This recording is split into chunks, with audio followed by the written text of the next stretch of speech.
Vous regardez l'invité de la rédaction sur Medi 1, merci de nous rester fidèles.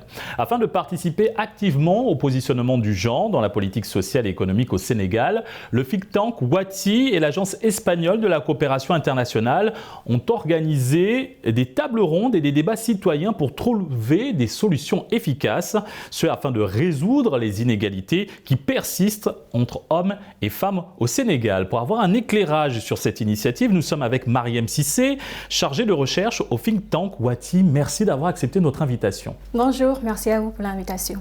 Madame Cissé, ces 12 derniers mois, vous avez organisé des débats citoyens et des tables rondes avec pour thème principal la lutte contre les inégalités entre les hommes et les femmes au Sénégal. Quel a été l'élément déclencheur de cette grande campagne ?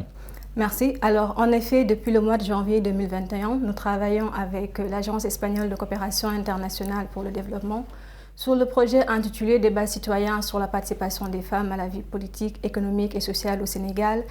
Et l'objectif derrière le projet, justement, c'est faire entendre les voix des femmes sur les questions des inégalités. Et c'est venu d'un constat simplement que malgré tous les différents accords qui ont été faits par le Sénégal dans ce sens-là, tous les différents mécanismes qui sont mis en place et toute la volonté derrière nos gouvernants pour faire de l'égalité de genre une réalité, les femmes sont toujours confrontées à des obstacles, que ce soit dans le domaine politique, dans le domaine économique et dans la société de façon générale. Les femmes rencontrent encore des difficultés qui font obstacle à leurs différentes activités et qui fait que malgré tous les progrès qu'on a eus ces dernières années, on ne parvient pas toujours à avoir cette égalité-là qui est tant souhaitée. Quelles ont été les autres grandes thématiques autour de la parité hommes-femmes qui ont été débattues lors de cet événement? Alors, comme je le disais tout à l'heure, c'est les débats citoyens sur la participation des femmes à la vie politique, économique et sociale.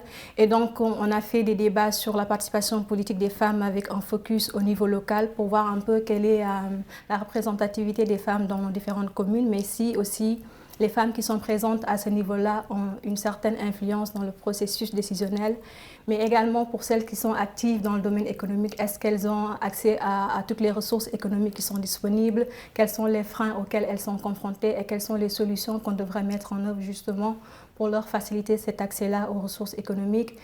Et pour la question sociale, de façon globale, on s'est un peu penché sur le rôle des médias dans la construction de la perception de la place des femmes dans la société. Nous y reviendrons tout au long de cet entretien. Quels sont les profils maintenant des participants qui ont été mobilisés pour cette campagne?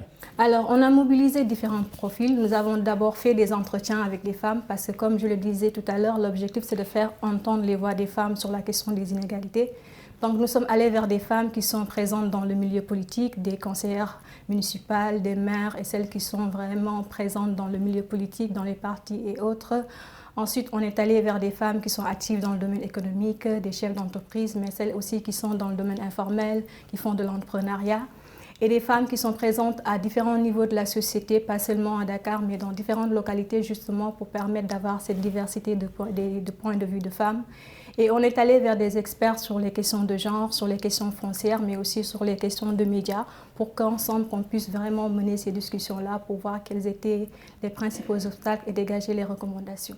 Parlons à présent de vos prochaines initiatives. Alors, quels sont les différents plans d'action et recommandations retenus à l'issue des rencontres pour lutter contre les inégalités et renforcer la parité homme-femme au Sénégal? Alors, le projet est toujours en cours. On a d'abord fait deux tables rondes, 3 tables rondes et normalement, on est encore en train de publier les entretiens que nous avons faits avec les femmes. Donc, la synthèse de toutes les recommandations n'a pas encore été faite et que quand ce sera fait, bien sûr, nous allons les partager sur notre site, mais aussi avec les différents médias. Ce qu'on peut retenir dès à présent, c'est qu'il faut qu'il y ait, au-delà de tout l'arsenal juridique que nous avons, une réelle volonté politique derrière pour faire de l'égalité justement une réalité.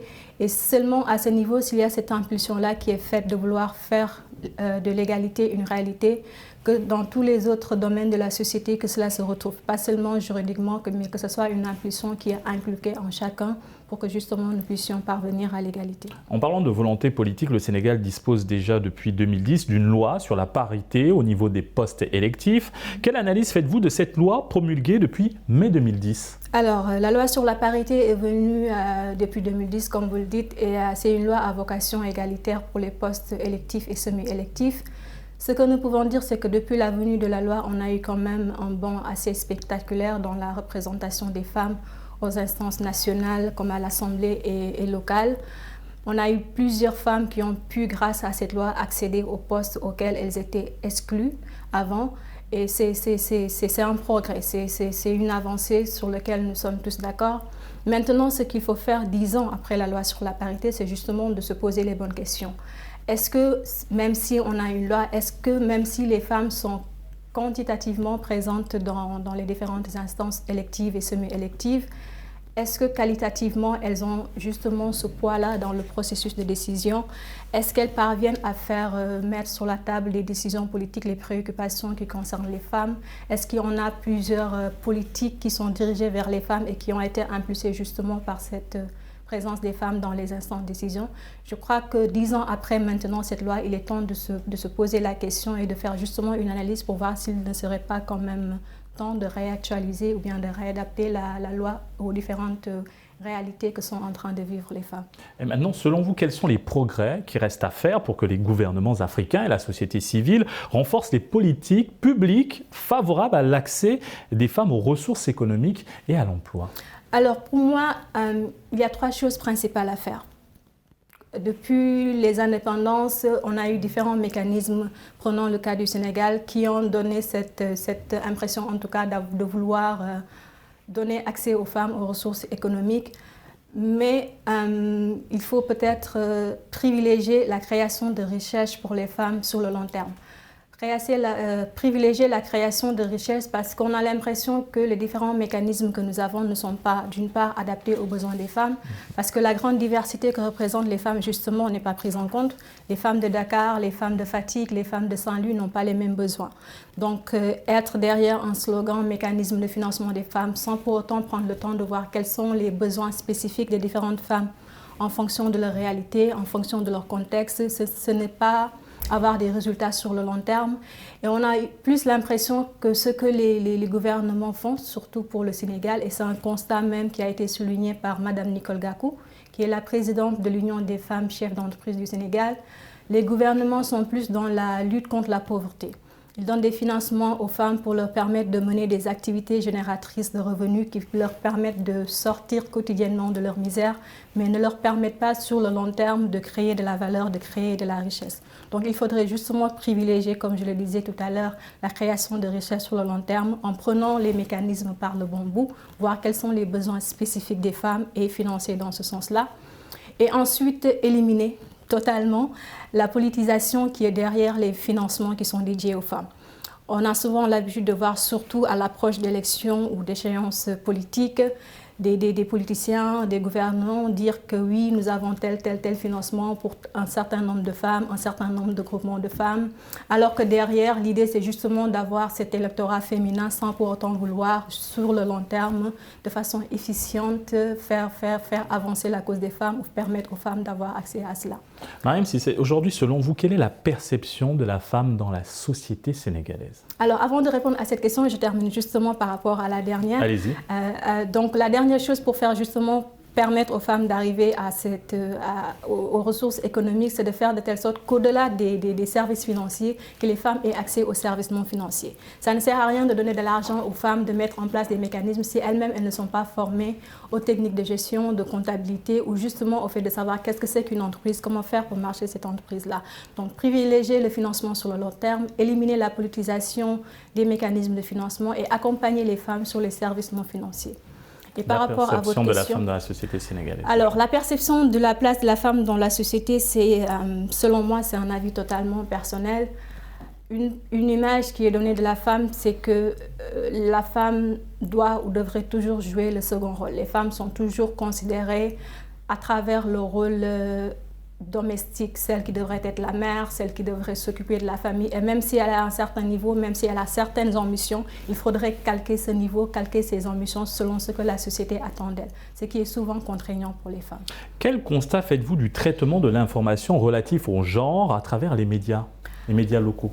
Alors, par rapport aux médias locaux, l'analyse qu'on peut faire du traitement qu'ils ont de l'information relative aux femmes, c'est que souvent on a l'impression qu'eux-mêmes ne comprennent pas quelles sont les réalités ou bien les difficultés auxquelles les femmes sont confrontées. Si je prends l'exemple des violences que subissent les femmes, par exemple, la façon dont les médias ont de relater l'information, c'est comme si c'était une violence même. envers les femmes elles-mêmes. C'est comme s'il dépeignait la victime dans cette histoire-là, comme si elle avait une certaine responsabilité dans ce qui lui arrive. Donc les médias qui, comme nous les considérons comme quatrième pouvoir, devraient justement avoir cette sensibilité, cette éducation au genre pour voir quels sont les termes adéquats à utiliser, par exemple, lorsqu'il s'agit d'une violence qui est faite à une femme, aller au fond des choses, faire une analyse poussée sur les questions qui concernent les femmes et seulement ne pas se contenter de traiter les informations relatives aux femmes que lorsqu'il y a une catastrophe, un événement malheureux, et c'est souvent mis dans la rubrique des faits divers. Alors, quelles sont les autres recommandations pour les médias pour un meilleur traitement de l'information relative au genre? Moi, je commence que ça commence à la base. Au niveau de la formation même des différentes personnes qui sont mises sur la scène dans les médias, les former sur les questions de genre, les former sur les questions qui concernent les femmes pour qu'ils puissent avoir cette sensibilité au genre-là, pour voir quelle est la meilleure manière de traiter l'information relative aux femmes, pour impulser justement ces nouvelles images de la femme, et aussi dans les médias en tant qu'institution, voir quels sont les profils de femmes qui sont mis en avant.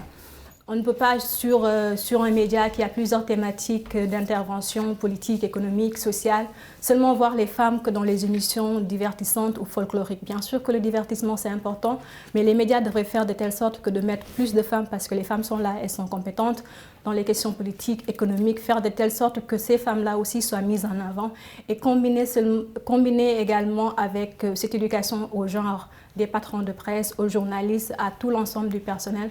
Comme je le disais tout à l'heure, impulser une nouvelle image plus revalorisante de la femme sénégalaise. Merci Mariam Cissé pour cet éclairage. Nous rappelons que vous êtes chargée de recherche au think tank Wati. Merci. Et merci à vous d'avoir suivi cette émission. Très bonne suite des programmes sur Midi 1.